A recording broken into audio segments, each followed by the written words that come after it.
Ayun guys, mayroon tayo bago ngayon.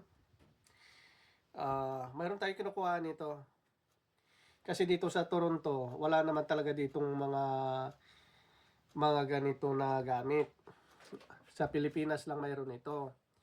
Mayroon man dito pero ibang klase, yung hindi mo makumpleto. Ito para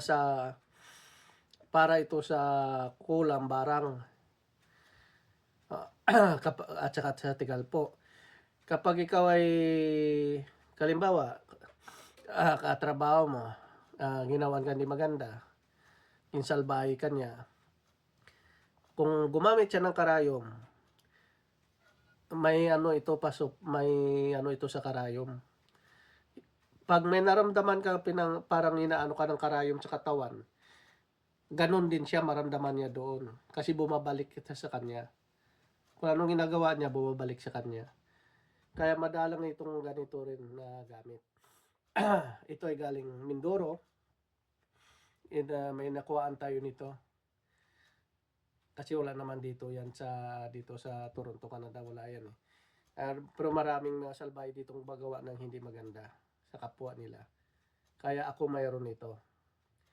Ngayon, kung gusto nyo, PM lang kayo sa akin at gusto nyo testin ang gamit na ito para sa depensa nyo sa sarili nyo.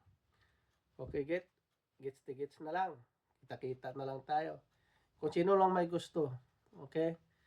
Pero kung wala ka pa ng tiwala at paniwala, maghanap ka ng iba. Pero kung may niwala ka rito, tested na ito guys. Nangyari na sa akin. Hindi umobra yung nangangarayom sa akin. Pero naramdaman ko. Gusto niya ibaon sa katawan pero siyempre maramdaman ng sakit pero hindi bumabaon. Ganyan pag sinasalbahe ka ng ibang tao.